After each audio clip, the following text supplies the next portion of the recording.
Yeah, making the new IP is, how can I put it? It's just don't do it. It's insane. I mean, it's a very difficult process. You have more questions than you have answers, especially when you come from like, you've been making Uncharted 1 and Uncharted 2, just kind of like, now like things are going, you just kind of like good momentum, and then suddenly that momentum like just drops, it stops. It's a very challenging process to create a new IP, and you're gonna fail over and over again, but that's what it takes. New IPs are really hard. They're hard because you don't know what's fun yet. You're building new tech, new AI, establishing new characters, new art, all this. You don't get that controller in your hand for like 6 months to a year. You don't know what it is yet. I remember like ages ago coming on the project and what are the infected gonna do? Like, what are they gonna do? They're gonna behave like this. I'm like, okay, we're like trying to imagine what's gonna happen. Fast forward like 4 months, they don't do that at all because it didn't work, right? It's hard mode, right? Like it's game development on expert. There's a big thing about making a game, right? Which is a game has to be fun.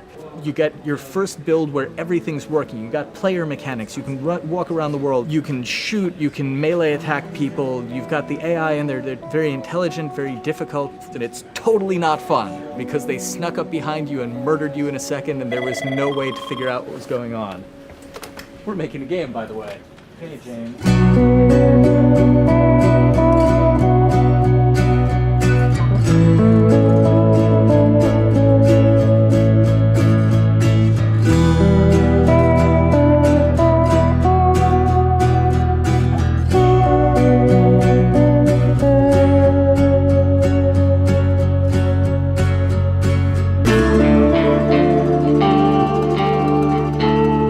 The company has grown quite a bit since I started. I think I was the 12th employee or something back when we got started, but we've tried to stay true to those smaller studio roots. I've been here for 16 years. There's just no reason to leave. I just like the environment here. It's very non-corporate. I think the way we work on Naughty Dog is kind of special because we don't really like hierarchy or bureaucracy, and no one is really just a manager here. Naughty Dog has a very flat structure. We pretty much all report to the co-presidents and the game directors. I always tell people when we hire them, just like, my job is going to be able to trust you, and that's what I want. I want just to give you something and you go with it, and I know it's going to get done. We believe in iteration, we believe in collaboration, and we believe in the people making the game working directly with each other.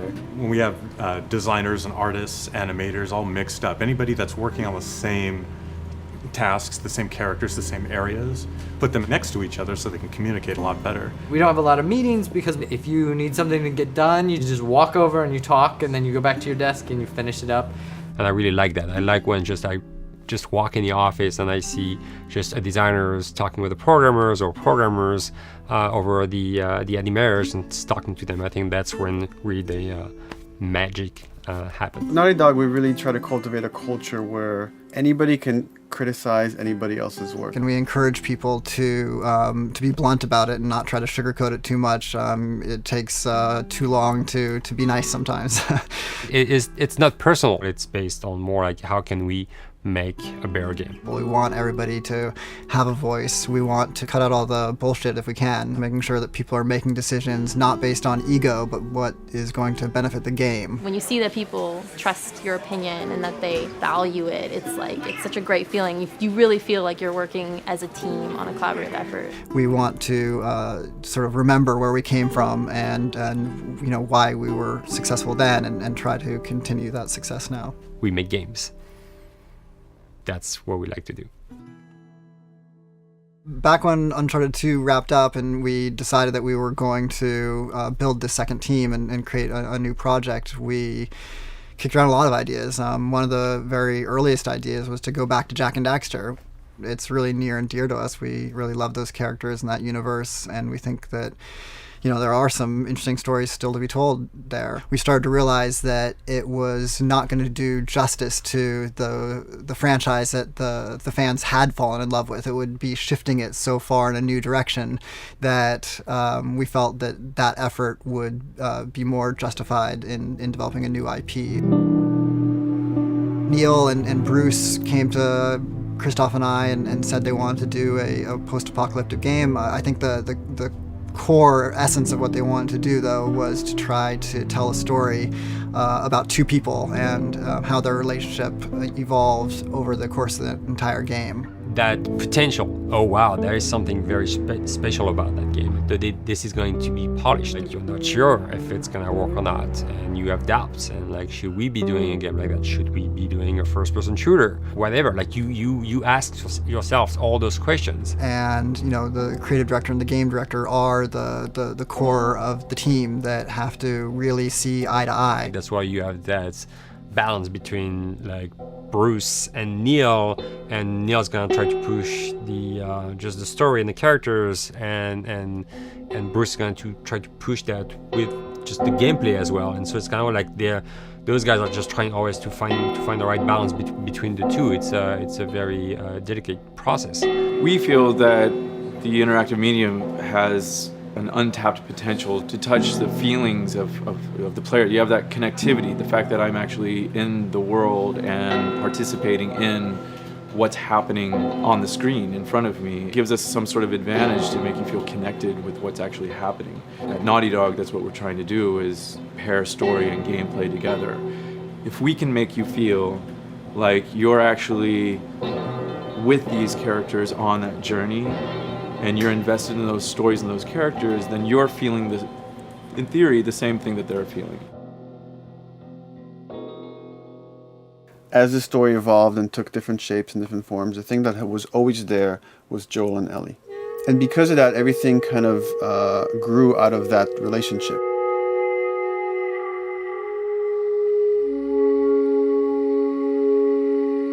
We've seen kind of that role of the anti-hero change, especially over the last 3 to 5 years, to where before it was like, the thick-necked mercenary kind of guy. For this game specifically, for this story, we needed something new.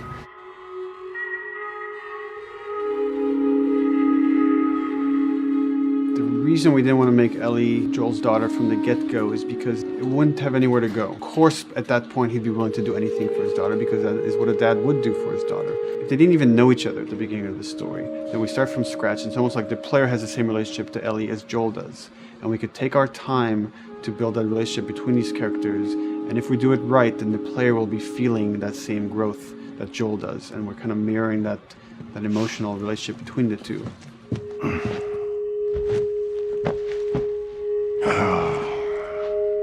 What are you doing? Killing time. Well, what am I supposed to do? I am sure you will figure that out.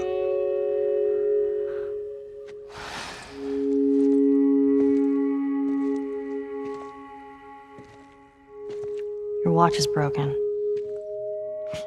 It's exciting that Neil wrote something like this, where he's like, I don't want to make the stereotypical characters. I want to make real people in this crazy situation, and these forced to make decisions that are really tough. Like, what would we be like in those situations? I mean, we weren't consciously trying to pick male or female for characters. You just try to pick characters and just be honest with who they are. It almost doesn't matter, right? Joel's daughter could have been Joel's son. Ellie could have been a boy, and Joel might have been Tess. You could have swapped those roles, and I think the story would have still worked. The focus on female strength, it's so unique. You get to see what's so powerful about a woman through all of these female characters, which makes this game wonderful and unique. There's a crew of Fireflies that'll meet you at the Capitol building. That's not exactly close. You're capable. You hand her off, come back, the weapons are yours. Double what Robert sold me. Speaking of which, where are they? Back in our camp. We're not smuggling shit until I see them. I want Joel to watch over her. Whoa, I don't think that's the I'm not best Ellie. with him. How do you know them? I do think having a strong female character, especially like Ellie, is so rare in video games. And as a gamer, and more specifically a female gamer, it's frustrating to me because I'll see sort of the stereotypical female character where she's amazingly beautiful and huge boobs, and she's there to be either the love interest or just because they're like, well, we need to throw a chick in here. We've seen the strong woman or we've seen the weak woman. We haven't necessarily seen the empowered woman from this kind of standpoint. And there's that beautiful scene where Joel finds her inside the house and she's reading through this girl's journal going, is this really what they used to worry about? What shirt do I wear and what boy am I gonna go out with? You know, and to be met with those first world problems that we deal with every day and go, how trivial is all of this? I think it's gonna resonate a lot, not just with, you know, a female audience, but with a male audience as well. The thing that was intriguing to me after the fact is knowing that we're kind of creating a female action hero in a way, and this is her origin story with Ellie. To sort of be such a strong female character that is completely normal looking, regular t-shirt and jeans, and she's 14 and she is still a total badass, is really exciting to be a part of that. There's so few non-sexualized women in video games, especially in the main role, that we were kind of proud that we were creating one. It's very complex, and without the players knowing it, she becomes the protagonist by the end of the story. And that's why she's in the front of the box, and that's why we've been promoting the two of them together so much. Who's there? It is a dual protagonist game, and yeah, I guess I get nervous to think about it in that way.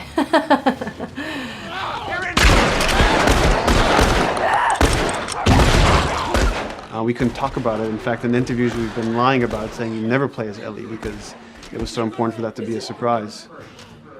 Sorry, journalists. Here we go.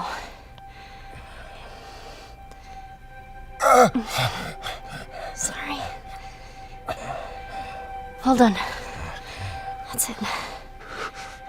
The tone of the game was set pretty early on that we knew that we wanted to make a really grounded story. We knew that we wanted to make the player feel the sense of tension and dread and go through the same emotional roller coaster that Joel and Ellie were going through. One of the things we kind of struggled with is to say, well, if we want to really ground this world and make it so like realistic, maybe we shouldn't have anything that could be perceived as a monster.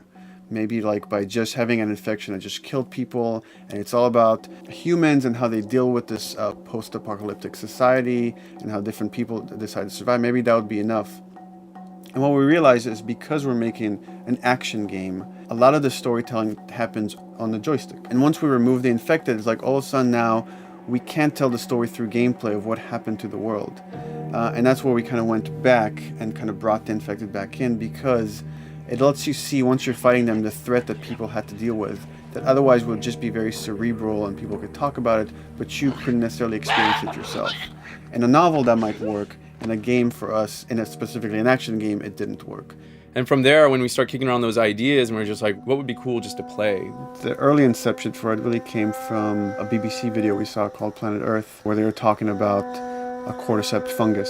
This cordyceps fungus gets inside of the brain and controls these ants, and mandibles start chomping, they grow up to higher areas, cordyceps fungus sprouts out, and then it germinates. And essentially uses them to spread its infection and take over whole colonies, sometimes wiping them out. As soon as we saw it, we were intrigued by the idea of, what if it jumped to humans?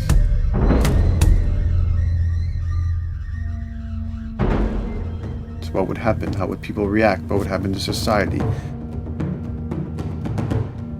As we're trying to develop the look of the infected, we went through so many different iterations, some that looked really alien and subhuman, some that looked just essentially like zombies, and we couldn't find like an original place for them. But one of our artists just did this kind of photo mashup where he took a bunch of images of diseases or images of fungal overgrowth, and he kind of mashed it all together and he threw it on this person. It was a very iterative process, making sure that the fungus felt properly integrated, like it was part of the body, growing out of the body. And not just fungus growing on the head, but it's tearing the face apart, cleft down the middle, this gaping maw of a mouth with the crooked teeth. And it's in great agony as its humanity and its brain is still somewhat functioning. Maybe you still have some human cognitive abilities or thought process back here. This isn't some decaying corpse on the ground. This is a living thing that's going to be coming after you in the world. The fungus is always the focal point. So you can see from a distance, oh, this guy's infected. I can tell straight away. In fungus, they have these beautiful saturated colors, and we really like that conscious of this something so horrific that it's going to like stop at nothing. It's relentless force of death, and yet elements of it are beautiful. It's not just about gore. It's not just about everything about it being scary, because to us it's actually scarier when things on it are somewhat benign or somewhat beautiful. It was evident that we were onto something that was quite a bit different and something that we hadn't really seen before, which was eerily human but very disturbing. And it seemed so creepy and so unique that right away we gravitated towards it, and it's like, this is our base infected. Everything should kind of come out of this look.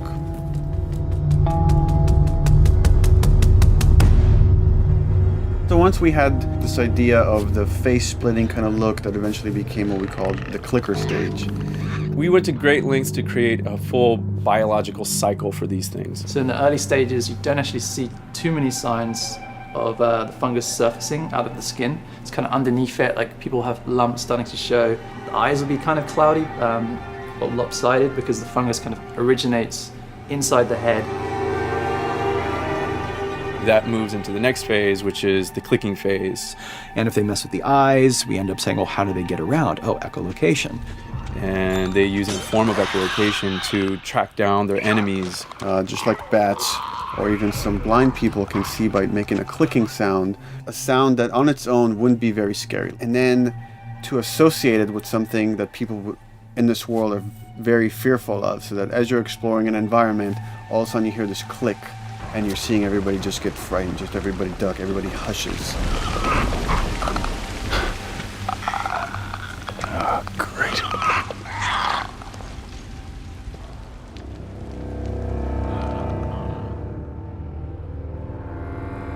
The bloater is the most severe of the stages. So large pieces of the body has been replaced by these kind of fungal plates. The fungus completely takes over the body and blooms. They're kind of covered in things that have been growing on them. Things like moss and like little life on life kind of. What the fuck is that? Goddamn bloat! When an infected feels like it's going to die, it finds like a dark corner and it becomes part of the environment. The human elements aren't there anymore. And then the body is gone. They lay down and sprout and then spew spores. And if people can breathe those spores, they become infected as well. It all had to kind of make sense of how each stage flowed from one to the other. And that's hopefully how we've created a world that you can kind of look through it and understand the science behind it and say, I could buy this, I could get into this.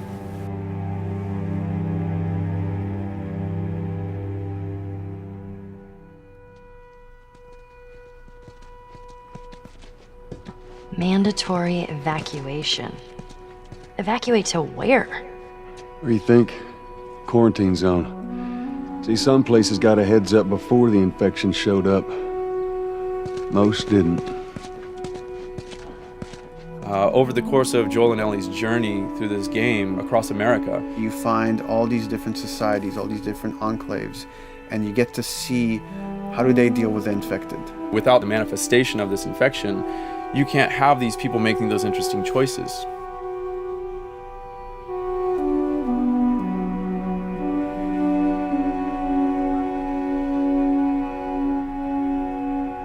The world we decided was actually its own character, really grounded with a lot of texture. What happens, after 20 years of the fall of man, when no one's taking care of anything. This book called The World Without Us describes in detail how much fighting on a day-to-day basis we have to do to keep nature back. And once you stop doing that, how quickly nature can reclaim that. As they talk about New York, and how every day they pump water out of the subway system. That system breaks down. Within 2 days, a whole city is flooded. And once water gets introduced, then structures collapse pretty quickly. Trees will sprout, and wind will carry those seeds over, and gutters get clogged. And then when it rains, water fills up, and then pretty soon you have vegetation growing over there. And once you have vegetation, concrete breaks pretty easily for when there's a tree and roots breaking through that. Even some of the stuff we did on Uncharted, exploration of how temples were ruined. What if you took those ideas and put them in Pittsburgh or Boston? And obviously right when that happened, you can imagine that being pretty terrible to look at. But you think about 20 years later, and with rainwater filling up those sinkholes and then those becoming like little marshes with lily pads in them. We had this wonderful piece of concept art we developed really early on, and there are all of these wild animals that have escaped from a zoo and over the past 20 years have bred, and now they have herds roaming these cities. And that's something that tells you that life goes on and this world is worth saving.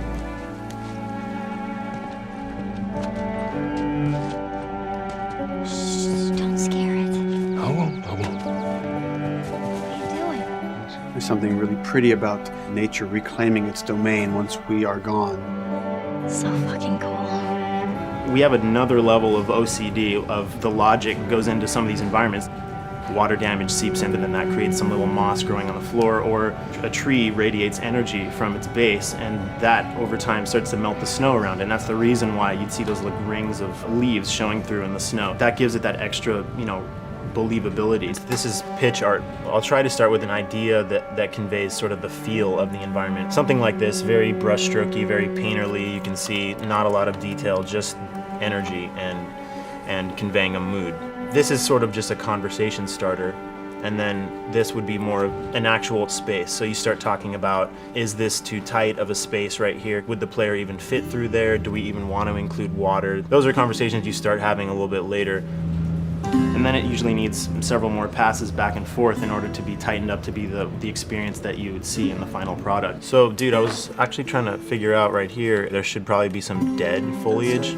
It might be cool to see some of the dead stuff around the edges of the green, or like even spilling out into the street. Maybe what we do is, in some of these areas, we use it as like a transition from the actual concrete to the side of the building. So like they're almost sitting on top of a bed of dead foliage, like that really rich kind of like orangey brown color. Sienna or something would be nice. Something real cheddary.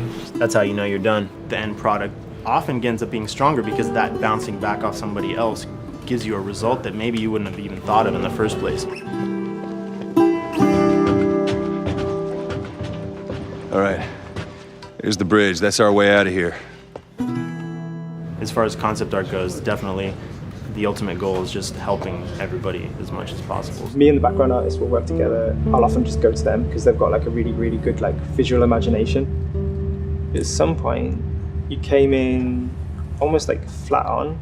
So that's kind of good because the bus station is right in your peripheral view, and you're probably going to enter the bus station. You're probably not going to get lost. But it doesn't at all utilize this cool architecture here, like the bus station sign. Like that's a really distinctive silhouette, and it's a really interesting sort of architectural detail. So we changed the entrance. Look at that. Another city, another abandoned quarantine zone. I think it's a better composition anyway. It's not so like symmetrical. And I think that was done so that this sign read better. If you didn't see the word bus on it, you might not know it's a bus station. So I think that helps. Everything we're doing in the environments is relating back to what you should be feeling in the story or what's happening to these characters. So is that everything you hoped for? Jury's still out. But man, can't deny that view. Come on, this way. When we first came up with Ellie and Joel, we had this idea in our heads of who they would be, but we didn't necessarily know the voice. It took us a while to find our Joel, but for Ellie, I think Ashley was the second or third candidate to walk in, and right away we knew. Yeah, you know Why what? are you so scared all of a sudden? Because I'm a coward, okay? So just get your shit, and let's get out of here. Damn it. I'm not like her, you know. What? You think I'm gonna end up like your daughter? The way she delivered the lines, the way she just embodied that character, is like, that's Ellie, there's no question about it. And I saw the character artwork and I related to her a lot. I mean, she's kind of a tomboy and she's kind of tough, and I mean, obviously I'm not 14, and I think that's the main difference between the two of us. I read the scenes and I was like, I need to play this part. You want to be my hero? Forget the whole bit about saving my life. Buy me a stack of these bad boys instead. Where'd you get that? Back at Bill's. I mean, all this stuff was just lying around. And then once we had her, we said, okay, well, we're going to do another round. And we're going to have Ashley this time in the casting sessions. The chemistry of these two characters was imperative to get right. Troy was a really interesting casting for Joel because when you see Troy, he doesn't look like Joel at all. You know, he's so handsome and he had like, you know, the frosty hair and totally looked like Final Fantasy. And so I'm like, yeah, I don't know. He's like this tall, pretty. It didn't seem right. I walked into the room fully aware that I was the youngest person that they were seeing for this role. There was a line that was in the audition side that says that Joel has few moral lines left to cross. And so that became the anchor point to the character. But then as soon as he spoke and he had the grit in his voice, warm yet kind of dangerous. And his movement is just like you bought into it. Why are you so scared all of a sudden? Because I'm a big coward, okay? Now pack up your shit and let's go. God damn it. I'm not her, you know. What? You think I'm gonna end up like your daughter? Lily, you are treading on some very thin ice right now. It was Ellie and Joel. after he read, it was just like that was it. I've done some video games in the past, but to be handed the mantle of a franchise like this was a pretty big honor. Is she alive? She's alive. She's David's newest pet.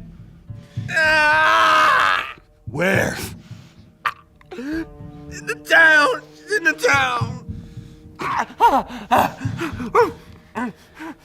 You mark it on the map. It better be the same exact spot your buddy points to. Neil pulled me aside one day, and he said, I have some ideas. And as you're well aware, Neil is a little twisted. He came up with this character, and I just jumped at it. It was such a departure from everything I've done here for Naughty Dog, to say the least. Name's David. This here's my friend James. We're from a larger group. Women, children.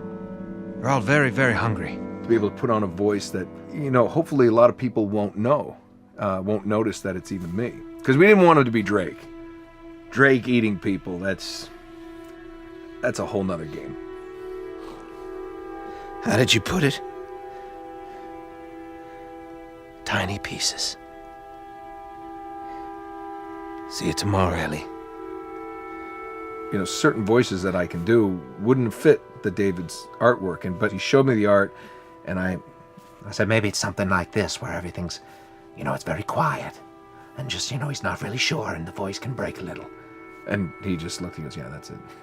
So I'd love to tell you we hashed it over and we talked. No, it just, I looked at the picture and I tried something. He said, yeah. A few weeks back, I sent a group of men out a nearby town to look for food. Only a few came back. And turns out that the others had been slaughtered by a crazy man. And get this, he was with a little girl. You see, everything happens for a reason. Ashley, she brought humor to it. She just has some really great comedic timing. The way she reacts to the things around the world with a little bit of sarcasm, that teen kind of like trying to get a rise out of you. Now watch your step as you're going out, because it's going to be a little... It just brought a certain levity to the story that the story needed. You didn't even realize it needed it until she started doing some of that stuff. Oh, I'm sure your friend will be missing this tonight. Mm-hmm. It's light on the reading, but it's got some interesting photos. Now, Ellie, that ain't for kids. Whoa! How the hell would he even walk around with that thing? Get rid of that. Well, hold your horses. I want to see what all the fuss is about. Oh, why are these all stuck together? I'm just fucking with you. Bye-bye, dude. Throughout the course of shooting over these past couple of years, Ellie and I have kind of morphed into each other, which I know sounds so cheesy. Neil always asks, he's like, well, what would you do in this situation? I think the most important thing that Ashley brought is a sense of capability to Ellie's character that wasn't there in the beginning. The very first thing we shot involved her being pulled out of a car and attacked, and Joel was supposed to go save her. It was written that Ellie sort of was just kind of watching on the side, just waiting till he was done, and I was a little frustrated because I was like, well, if this were real life, I would do something. We did a couple takes, and at some point she walked up to me and she said, I feel like I'd hit him. So we added in a part, like, right there off the bat, she's not just this damsel in distress. Right there, she wanted to fight back from her very first day of shooting. We didn't have it right initially. She needs to be more capable than initially we thought she would be, and actually that made us go back and rethink combat and rethink a lot of the areas in the game, and now she was going to take a much more active part.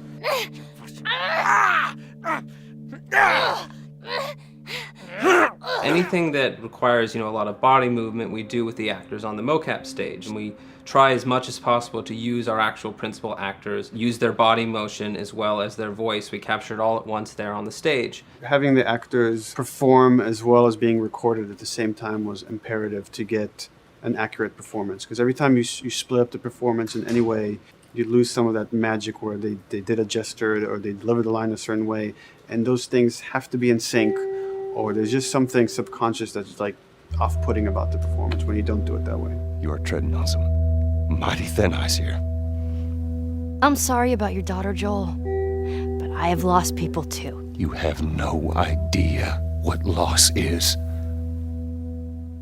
Everyone I have cared for has either died or left me. Everyone fucking except for you. So don't tell me that I would be safer with someone else, because the truth is I would just be more scared. It gives you the most authentic, most realistic performance, because you're actually there, not just making your own choices, but making your own choices based on the other people that are involved in that scene. So you get this truly natural approach to things, and it shows up. It's like theater in the round. You can do anything from any angle, and the smallest, most subtle thing we'll be able to pick up. There's no place to hide. So you have to be as prepared as possible, because you have no idea which moments they're going to use. There are these little improv moments and little nuances that you get that probably isn't scripted, that just comes out of play, while they're performing. That mistake that is just blossomed into a really good idea.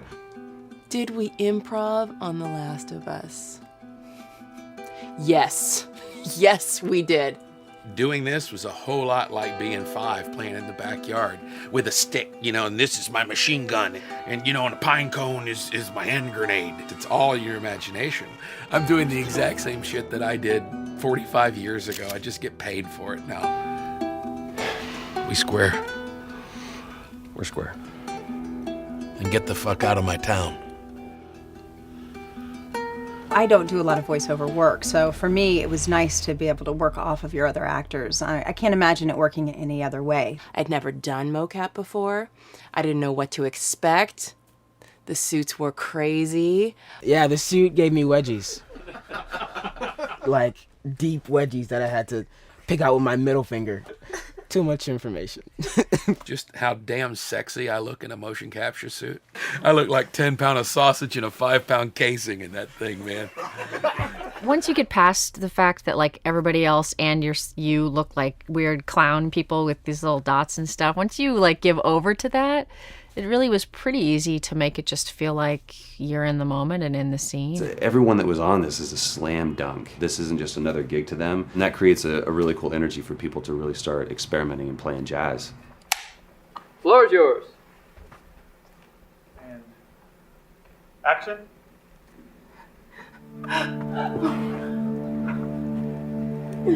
Get the fuck off of me! Oh, let her go. Don't worry, this is fixable. But I can't come with you.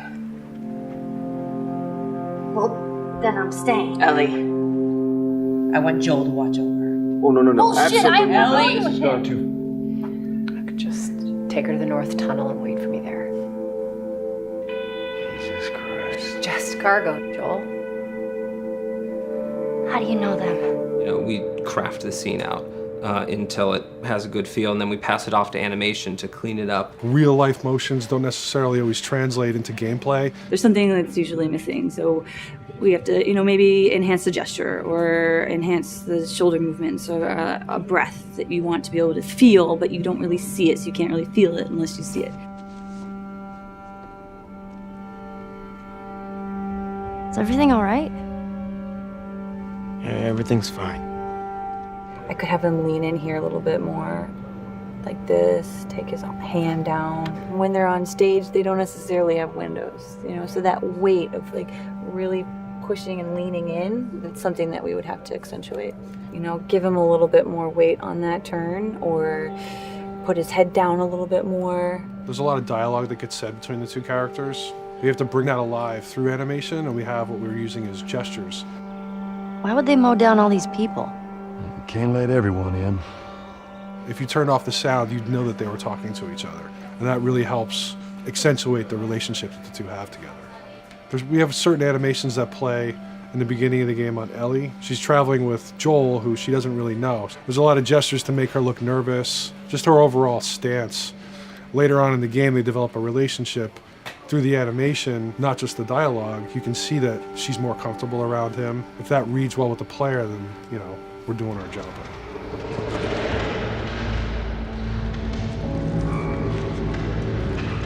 We want her to look scared when she gets a gun. We want her to look scared of the gun. So if she's gonna aim, she wouldn't be like super trained aim. She would be more like some scared. But at the same time, it needs to look cool and feel cool to the player that plays. It's really just these little tiny details that we're doing, and it's coming across. It's working out well. We don't do facial capture, we don't track eye movements on stage, it's just the motion capture data. Everything that you see on the faces is hand keyed. As you can see, this is all of her mocap data. And so when I'm doing something like this, I go back and forth to the performance that she was giving, and I watch just this section over and over and over again. So this is our default face. I can make everything super extreme and make her all squinty and angry, turn her frown down. I can open her mouth, stick her tongue out. It's listen, watch. Okay, where's her mouth at this point? Like, is it open? Is she making like a grimace? About Tess, I don't even know. Here's how this thing's gonna play out.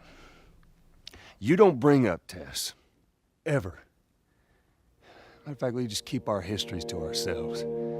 We shoot all of it to just get the body motion, and then we'll do a second pass with the cameras. The scene's playing back on an overhead projector, but it's also playing back on a monitor that's attached to my rig. Sean and I would go to the stage and motion capture the camera filming the scene, and so he would get a whole wide shot, a whole close-up for the whole scene. You know, you can change your lenses, you can use your standard 35, 85, 50s, whatever, all that sort of live action camera cinematography, you can apply it on stage.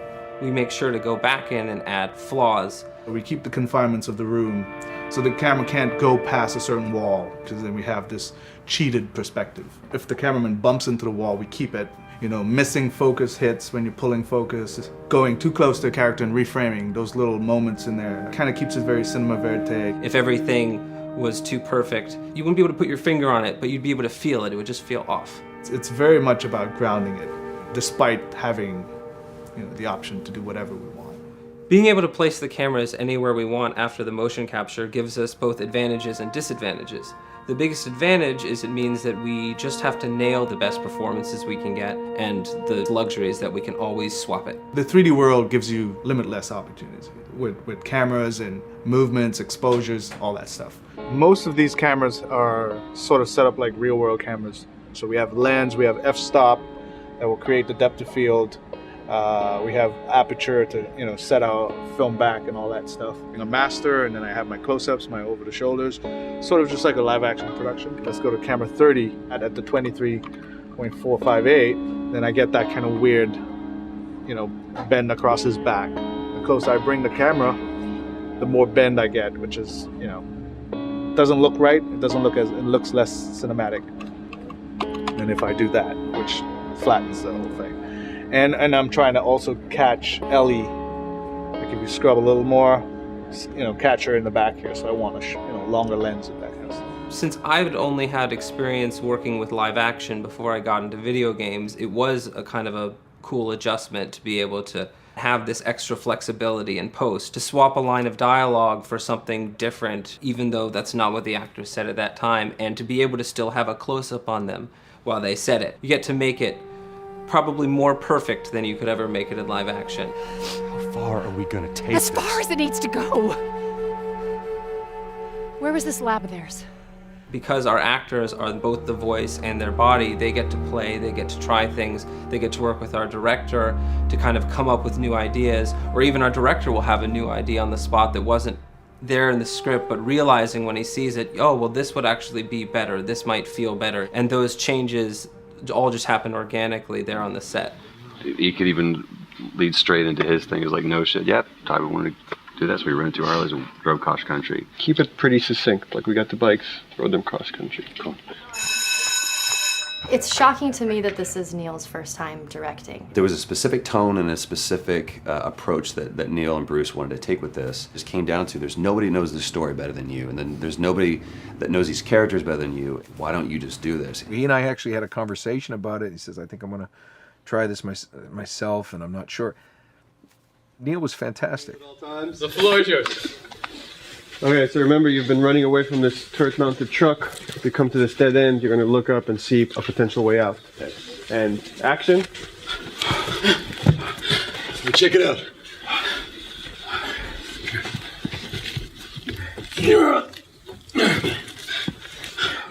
I mean, his writing is honest, and it's dangerous, and it's natural. And I love his economy of words. He doesn't hit everything on the nose, so it leaves it open for you to interpret and bring some nuances and things like that. The entire process is collaborative, but really it's led by Neil's willingness to change and flow and decide something doesn't work, fix it right there in the moment.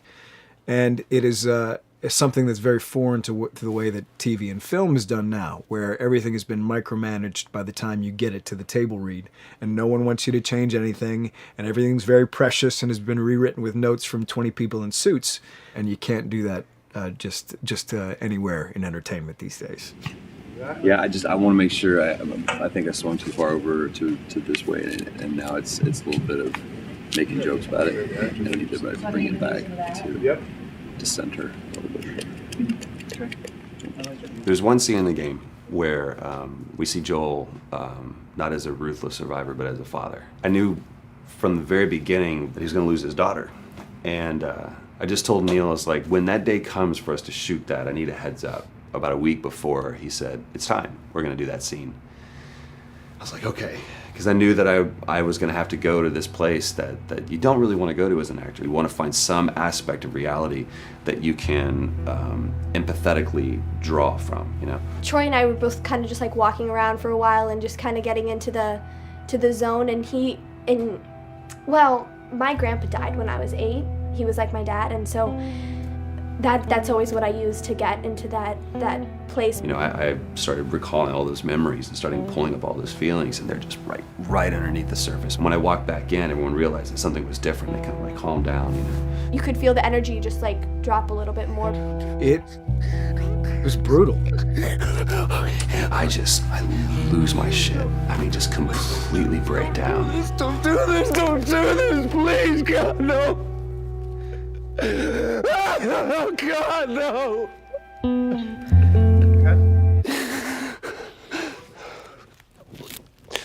The soundstage was deathly still. It was the first take, and I felt really good about it. And it's like Neil said, okay, let's do it again. And so you do it again, and automatically you feel like you're manufacturing because you're trying to go back to that place, and you're in that actor nightmare of trying to get back to that reality. And we go through it again in 5th and 6th and 7th take, and I'm just exhausted. I'm crying between takes, and I'm looking at Neil going, this is really, really hard. And finally, after the 8th or 9th take, he said, all right, I think we got it. I was like, oh, thank God. And I went outside, and I was just jacked up for the rest of the day. I mean, a wreck emotionally. But we got it. Then 2 weeks later, he calls me. And he says, so we need to reshoot a scene. I'm like, cool, what scene are we doing? And he just looks at me. I said, dude, don't do this to me. And you can either at that moment throw your hands up in the air and say, fuck this, and walk away. Or you can say, okay, this is an opportunity to get it more right. I'm like, okay, all right. If you don't think you got it, I'm gonna show you that you got it. We've got it in the can. And so we go through it again, and it just feels fake, feels artificial. And Neil goes, go through it again. We start doing it again. And I'm getting madder and madder with each take. And finally, about the fourth take, Neil comes over to me, and I love him so much. He goes, so I'm picking up on some resistance. I was like, you're damn right you're picking up on some resistance. We've got this in the can already, and we're just wasting our time, and we're wasting all this effort and energy. And then he started talking me through the scene. And he was like, what I need you to do is I need you to just strip yourself of all these ideas, and I need you to hit this beat, and this beat, and this beat, and this beat, which just makes it sound so mechanical, and it's such an emotional scene. So we start going through it, and literally I am mindlessly doing these things at this point. Okay? I know it hurts, baby. I know. So I'm gonna lift you up. I'm gonna lift you up. I'm gonna get you over here. Come on, baby. Come on, work with me, please. God, baby. Sarah. Sarah! Don't do this to me, baby. Don't do this to me, baby. Come on. Come on. And he stops, he goes, now we got it. And I realized that the reason why I wanted that first take to work was because I wanted everyone to look at me and go, wow, what an actor. And that's not what the scene needed. Those moments where you just have to sort of calm your ego down and just go back and do your work. That scene actually works, not because of me, but in spite of me. And that really is the marker and definition of working with a truly good director. There are many like it, but this one is yours. Why don't you have a seat?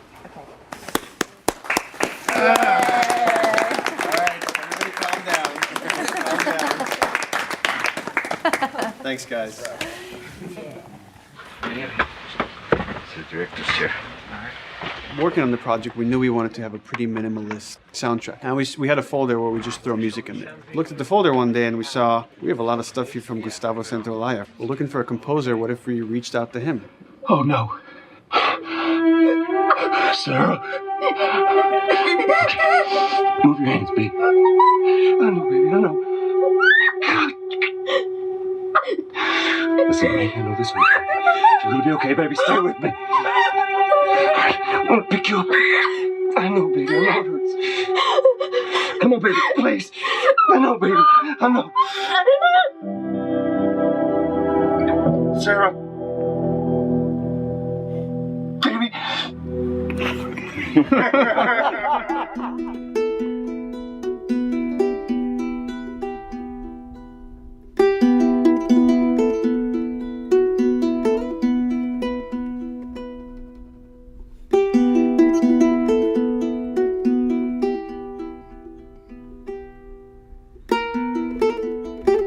My life has been and still is kind of like a road movie. I grew up in Argentina. I came to the United States in 1978 because we had a horrible political situation in Argentina. We had a military dictatorship where 30,000 people disappeared at the hands of the government and many other more were tortured, and I was blacklisted. It was just impossible for me to keep on living there. I've been in jailed many times since I was probably 15 years old just because I had long hair and I play an electric guitar. So I had to embark on this trip. I can relate to that kind of need of movement and going to the next place and the next place and the next step. I'm always attracted to the possibility of getting involved with a project from the very beginning. I like to work from the script and talking to the director. It's never been, oh, give me a piece like this or give me a music that's this. It's just been very high level. Here's what the story's about. Here are the themes. Go write some stuff. Since I don't know how to really read or write music, the way I produce music is actually recording it. So I like to come early in the projects, and I did in The Last of Us.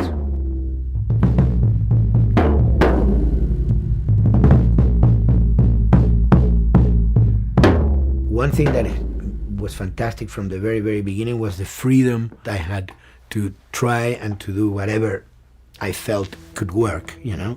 As the story was still being written, you could listen to this piece of music and just get a sense of where this needs to go tonally, because the music was still inspiring the story. So that was the great thing of having the music written so far in advance. You know, at the beginning, I was going really out with some things, and sometimes some of those things were the ones that they liked the most, you know? So I really felt very motivated to work, and I enjoyed immensely working. It was this very organic back and forth experience where one element was inspiring the other and vice versa. I needed to go into some more dark places, more textural and not necessarily melodic.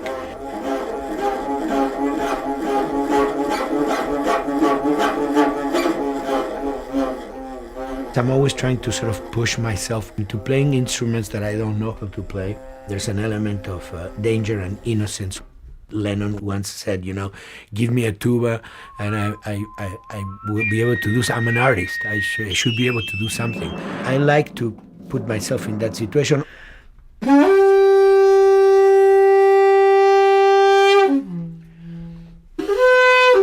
So these are just PVC pipes, the one you see, you know, in construction.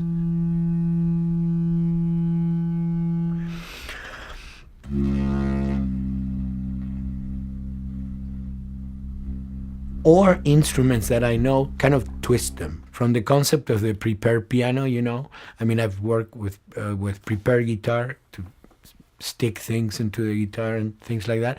And also in The Last of Us in particular, I work with a detuned guitar. So I really tune the guitar extremely low. And the result is, you know, strings that are very loose and will produce not only sound, but produce noise. Because I believe, you know, every environment has its own sound. We have in our, you know, small studio, we have actually the possibility to record almost anywhere, including the bathroom, and we have done some fabulous recording, especially in the kitchen. When you score to picture, which is something that I don't do, then you know what you're going to expect. But when you provide people with music, like I've done in all the films that I've done, and then you see it, how the director decided to use that, you know, in what particular way he uses or where they edit it. It's always fascinating to me. I watch a scene and I'm going, you know, it's fantastic how they use this piece. I would have never, of all the music that I've done, probably I would have never used this piece there, but it works, you know, great. So I like that feeling of collaboration.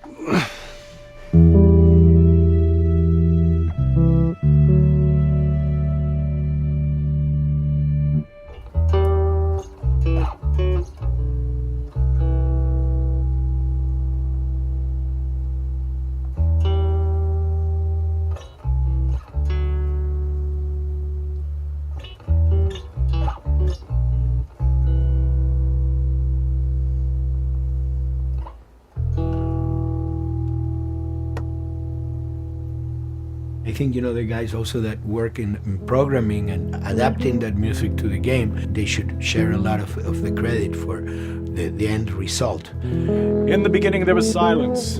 Yes. Then they hired sound designers. Then they regretted that decision.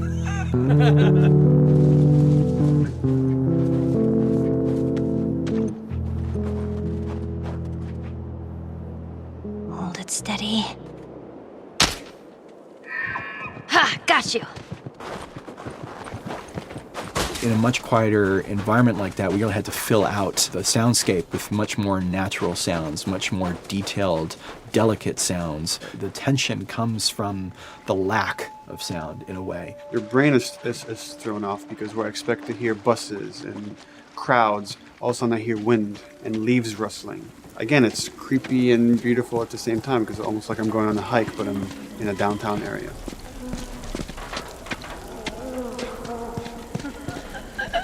Get up over this crop. Let's see what we can find. To Neil, I mean, we were going through the iteration, so he just did not want, like, yells and screeches and what he called kind of witchy qualities, Right. the cackling witch. He didn't want anything like that. It was a little bit of a head scratcher to figure out, okay, how do we make it sound human but not human? Yeah. We really did not want to use any animals. We wanted these all to be human. Derek and I basically decided to hire a couple of voice actors who did some interesting work vocally to come see if they could come up with something. And we worked with this girl, Misty Lee. She started giving us these really great screeches. And that's no process. Yeah, that's just her voice. And it started going into this little click. We also used a little bit of Phil's voice.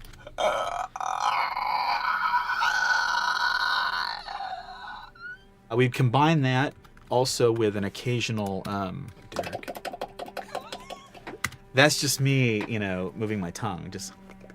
And what that kind of did was it sort of grounded it all, like maybe in the mouth area, the wetness, all that kind of stuff. And it adds a nice texture, actually. This is a composite of all the bits I just told you about.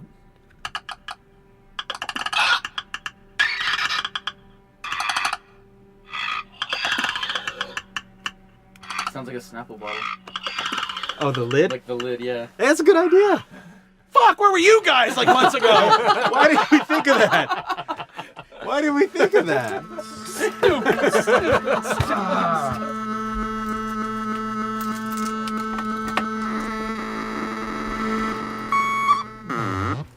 Viewers at home, you're probably wondering what this is. Let me tell you. About 10 years ago, I saw this Synthi A suitcase synth. I wanted to get one. This finally arrived in January, just in time to start using. I thought, well, what can I do with this?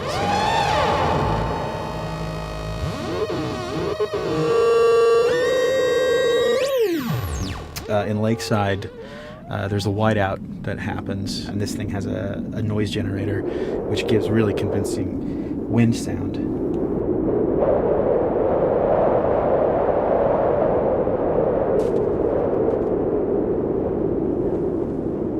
The military still has technology. There's sirens and alarms, so I wanted to try some new concepts.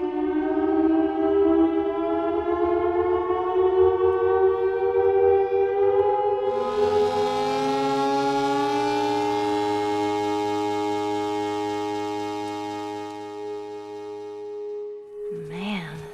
What? Nothing. It's just... I've never seen anything like this, that's all. You mean the woods? Yeah. Never walked through the woods.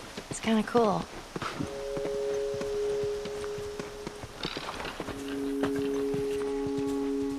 We consciously take in consideration lighting in the beginning. Most of the game, we don't really have any real man-made light sources, so everything is naturally lit. In the past, we could use a lot of artificial light, but in a world that has no electricity. We have to hide most of the time, and that requires getting very close to certain assets. Just stay back.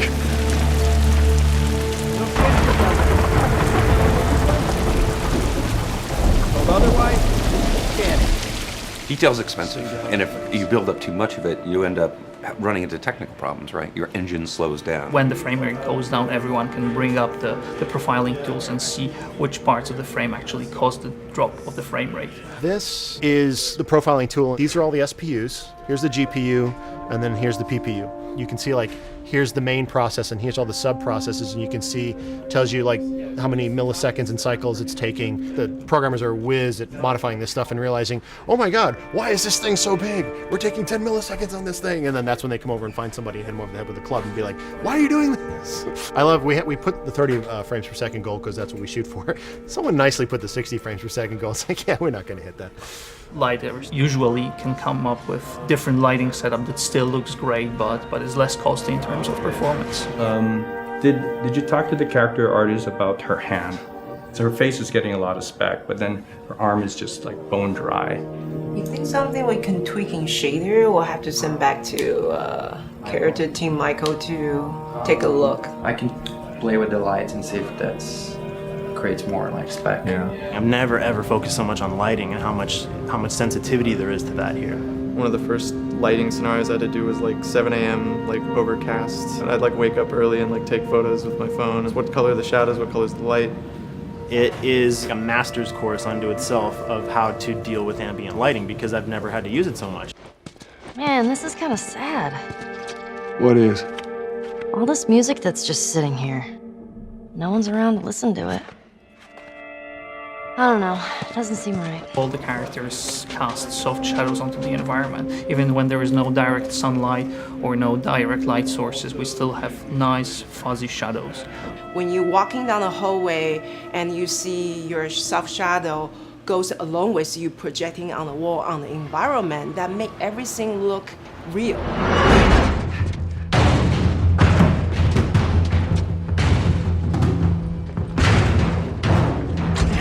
Follow me through here. Okay.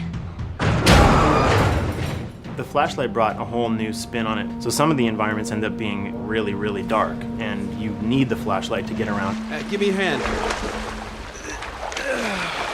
We want to have the environment be really dark, but also at the same time have colorful surfaces that are sort of hidden, so when a flashlight hits one of those, it bounces off onto the ceiling. If you shine a light on a red wall, it will bounce the red lighting on the whole environment. And it's very difficult to do, very expensive, but we did it. Everything should have a bounce lighting, otherwise the world is gonna feel dry and unrealistic.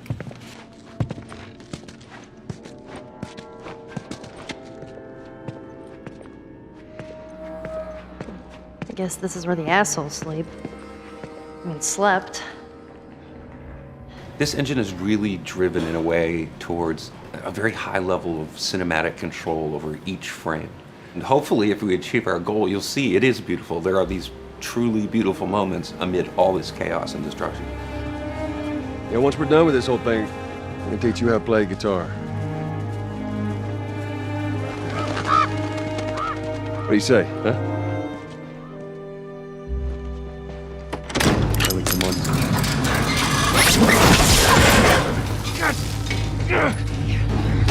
I got you. Damn it, Bill! What just happened? One of Bill's stupid traps. There, that fridge, it looks like that's a counterweight. Okay. The story really dictates sort of the arc of the overall pacing. Storytelling would always want to be subtle. They would always want to keep the world grounded in reality. But gameplay has requirements where the player needs to see this thing. The player needs to immediately know that the enemy is attacking, that this room is dangerous, that this room is a puzzle that you have to solve. What are the things that we can do on the joystick to make you feel the same way that these characters are going to feel when we get to this next pinch point in the story? There's a turn in a scene that we need these characters to take, and we need you to feel it or understand that, and that means you have to play it. Sam! Oh, thank God. Gotta keep running. Doorway, over there. Run!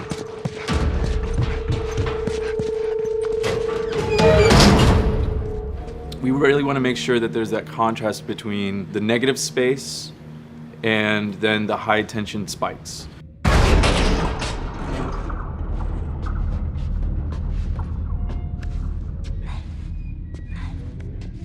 A lot of times we won't play music, or we'll play very minimal music just to let you know kind of the state, whether you're still in stealth or combat has broken out. Hearing someone's footsteps or hearing a person breathing on the other side of the door has so much tension to it. You hear that? Shh, quiet. You feel the tension of the world, make you question whether you want to engage with these guys or kind of try to stealth around them. That's another reason why we don't have traditional cover in the game. You smoothly move around everything, contextualizing with the environment, but you're never locked down. We want the player to, with that crafting system, with the scavenging system, with all of the abilities available to them, to constantly be moving around and changing as the moment arises. Gameplay is all about, I have a limited set of tools, and how am I going to use those tools and those limitations to overcome this obstacle in front of me. And that obstacle might be infected, might be another class of humans that wants to kill me for a bottle of alcohol in my shoes.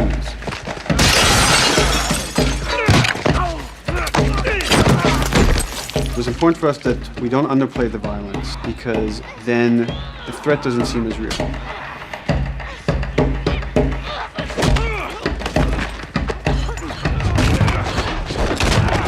We see video games as this incredible medium to tell stories. We want to treat it as equals to books or comics or TV or movies. This is subject matter that would not be considered out of the ordinary to tell in one of those other forms of entertainment. Fucking hunters. See, this could have been us. We wanted you to buy just the desperation of these people and why they're behaving this way, because it's so brutal. And at the same time, we didn't want to make it so over the top, stylizing it, so then it doesn't become as real. It was important for us actually to hit that middle ground where it's kind of disturbing. That glint that's happening on that curvature, it'd be good if there was a way that we can guarantee that from this angle, we're seeing it. It seems but really it's flat. overall too bright and opaque. Yeah, looks like paint. Yeah, see, the blood on the ground works really well. It's something about the other shader is messed up in this environment. We got to fix that to unify the look. Shouldn't make you giggle or laugh or any of that. You should be kind of appalled by what you have to do, but you understand why you're doing it.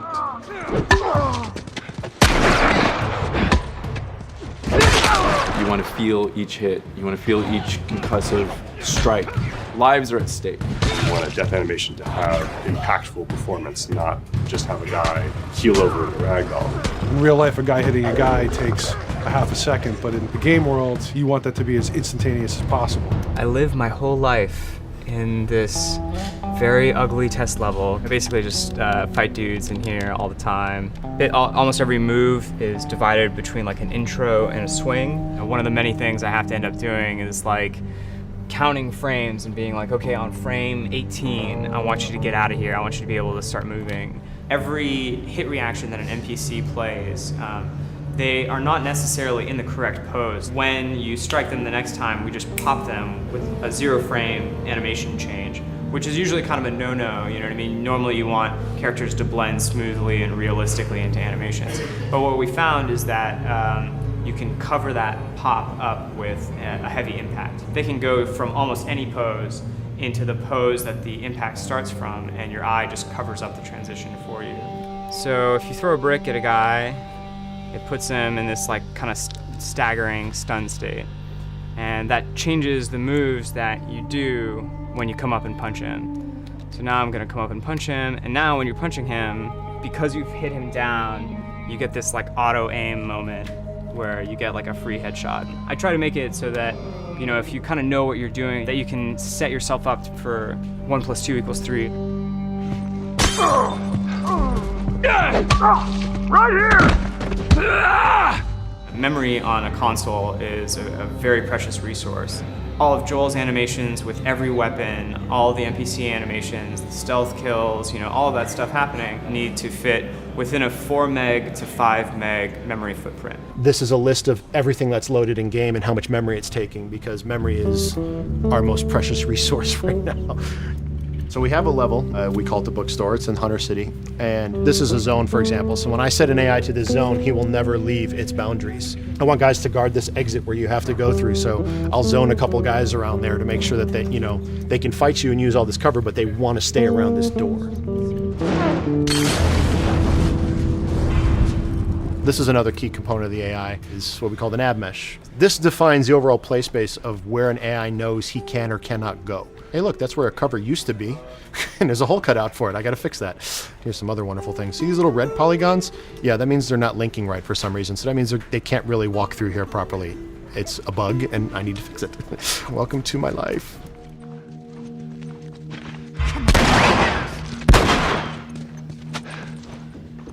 Hey!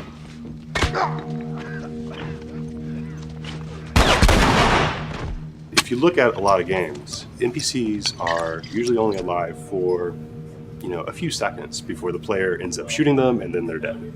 We want our guys to be much more dangerous and much more threatening, which means they have to be alive for longer. They need to exist in the world for longer, which means you as the player can witness them acting out their behaviors for longer.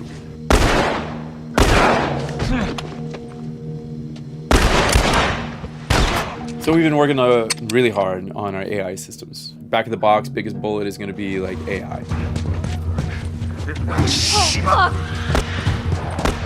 So we tried a number of different prototypes with the buddies, including having Ellie be super independent of you. She would try to flank the enemies, get behind them, or get between you and them. And a lot of times those decisions should surprise you, just like a real person, a real character would surprise you. And we discovered after many different prototypes, the best thing for her to do generally is to stay very near you. You need the exploration, you need the scavenging, you need something to say like, okay, if we just crank it to 11 the whole time, then it's pinned up there and there's no time to breathe, no time to assess or analyze, and no time to really contrast. There's no way of shifting the pacing.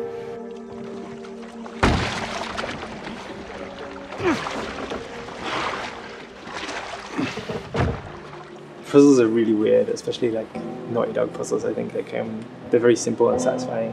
Most of this puzzle is strict exploration. You can see the ladder here, you can see the pallet there, you can see a clear route up to the ladder. So you're like, okay, maybe you have to get Ellie to the pallet, push the pallet over to this side, and like Ellie will climb up and lower the ladder. So that whole part is like, that's not a puzzle, that's not regarded as a puzzle, but when you feel like you've got to the solution and you're like, okay, I'm going to climb this ladder, and you climb it, and it breaks off, hopefully then the player will feel a little bit stumped and they'll be like, I'm not really sure what I am meant to do now. And so this is where the puzzle starts. Hopefully at this point, like all of the elements that the player needs to solve the puzzle are very familiar to them because they've been through the previous exploration beats. They're improvising with elements that are at their disposal. That's a really sort of like strong theme throughout like The Last of Us. So, like you're a survivor, you'll take whatever tools you're given and you'll use them in like creative ways to survive.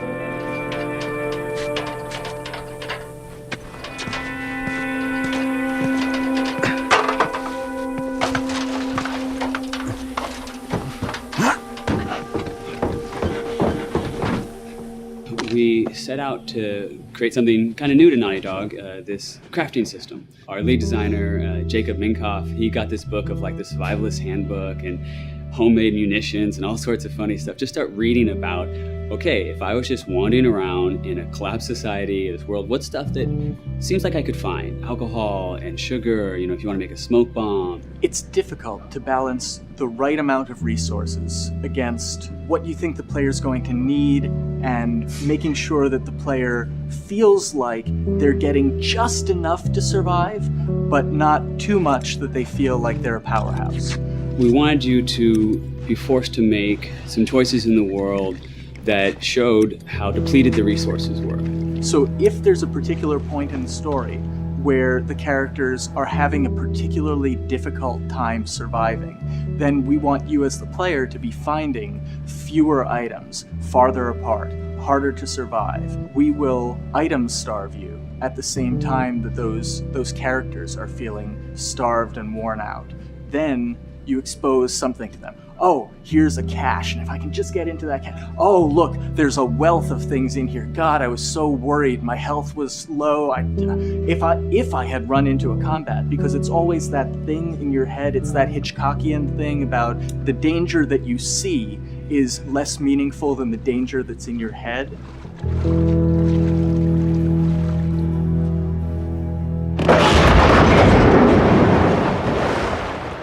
When we're designing the levels, you know, it's nice to have the stuff that we know people are going to encounter. You know, we kind of call this some of the critical path stuff. These are the things that 9 out of 10 players are going to find. They're right in the way. It's where you have to go. And then whenever designing a level, you want to have that little nook and cranny, right? You want to reward the player being like, oh, you went over here. And then you also want to have that other second nook and cranny.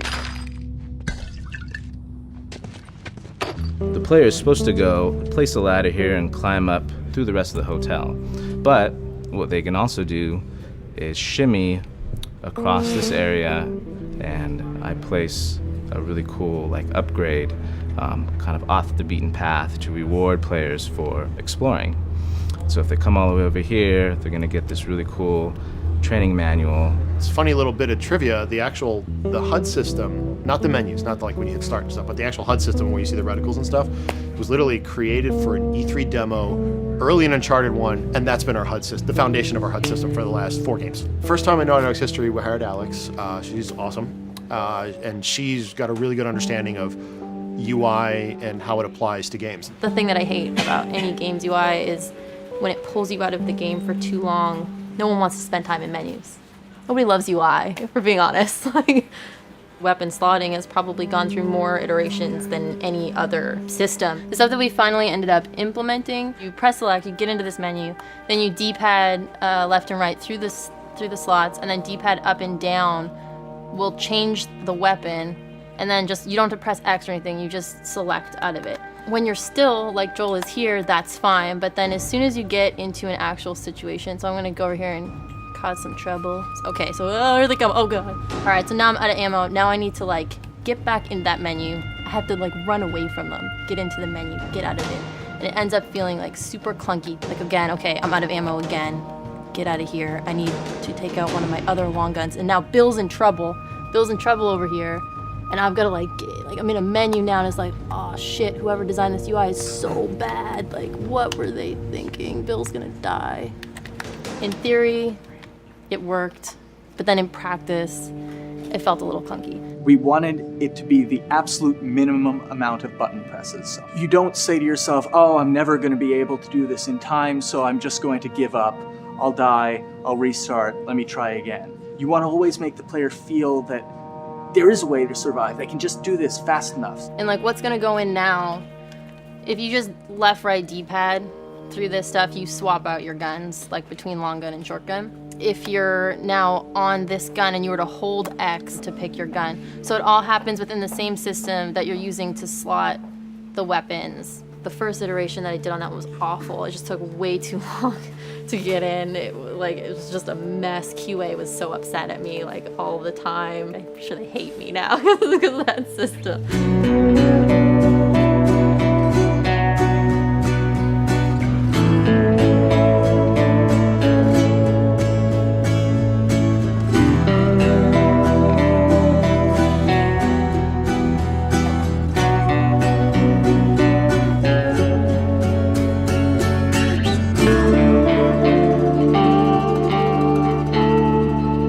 I think the way the industry is kind of maturing and changing in general, you're seeing a lot more focus and importance on refinement and polish. So having internal QA really helps.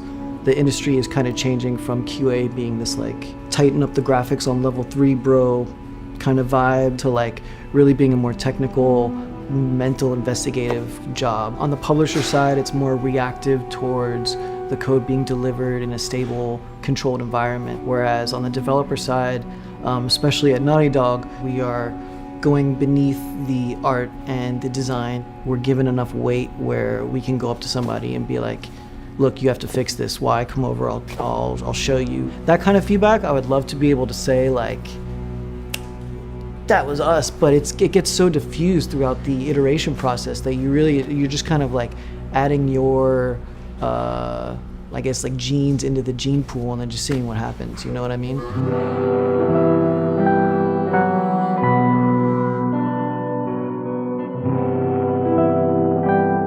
Everyone's working all the time now.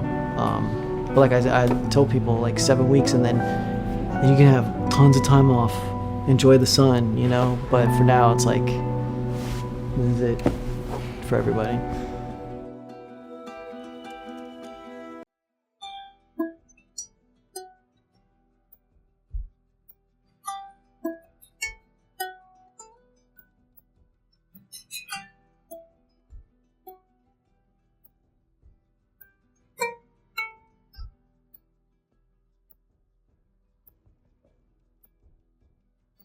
Crunching has been as part of making games. I feel it's human nature, right? If I'm gonna have a guest at home, it's gonna come for a couple of weeks, I'm probably gonna clean their room just the day before they arrive, right? And I think it's the same thing. It's just like everything comes together at the end. I personally enjoy crunch. I think you get this like absolute laser focus because it has to come together. There's a camaraderie that also comes There's a camaraderie, totally, yeah. The vibe is everywhere, you know what I mean? Everyone's kind of like giving it 150% at this point. We're getting there, right? You start to get these glimmers, and I don't think anyone who doesn't make games realizes how late in the process you get those glimmers. 1 week before we shipped that press demo, we're all like, this kind of sucks. What's going on here? It's like, we need to dig down and find this. And in 1 week, the fun came together. Like you're shooting at a guy and then somebody flanks you and you hit him and you avoid the other guy who's shooting you and then you flank and go behind cover and you're like, oh, that 5 seconds in that 15-hour game was really, really fun. How do we make that 5 seconds happen thousands more times? My favorite video game is making video games. It is as challenging and as complex and as interesting. If we had to try all the things that didn't work, what's hard about Crunch? It's like marching through that swamp of it not working. I mean, nothing's ever really final because you can always make something better. Always. So we're constantly changing and constantly reiterating and trying to make it better and better and better pretty much until we ship. As an artist, you're never really happy with your work. You could be given 100 years to work on something, and you'll still find things to nitpick and things to fix. Yeah, you can work on the game for 10 years, and you'll still be crunching at the end. So it's like, okay. All of a sudden, it's like getting ready one morning in the shower, and I was just like, oh yeah, I'm about to ship another title, and this is going to be a really good title, and it gets you excited, and you're like, all right. Do I think the game's gonna be good? Yeah, it's gonna be awesome. I think it was good a little while ago, and now we're gonna make it Extra kind of good. amazing. Yeah. What it will take to get there in these next 5 weeks is gonna be a lot. I'm excited. I have faith. Every time we're shipping a game, it's terrifying. You just hope for the best. You don't know, right? I mean, people have different opinions. We have to go with our guts, and I trust the team just to pull it off. This, hands down, is the hardest, most challenging thing I've ever done. We sweat a lot, and we worked a lot, and we all went home tired, you know? But I think that's you're gonna see that on the screen. I think that's gonna pay off. Ellie? Ellie? What? The ladder. Come on. Right. After David, Ellie's visibly distant. You could have done a cutscene to show, hey, you're being very distant, and she's not responding, but to also do that in gameplay to where it's something that you've done just countless times throughout the game with, let me boost you up here, get the ladder, bring it down so we can do this systemic thing, and the character responds with that, and you have to actually go over to her and go, hey, come on, the ladder, we've done this, let's do this. It's a subtle choice. Like Bruce and I talked in the beginning, is like we have these mechanics, how can we exploit them in a narrative sense? And that's one of those opportunities. I just think it's incredible that happens in-game. It's not a cinematic, it's something that adds weight to that controller when they're playing. Wow, so good! Let's go eat. Let's go eat.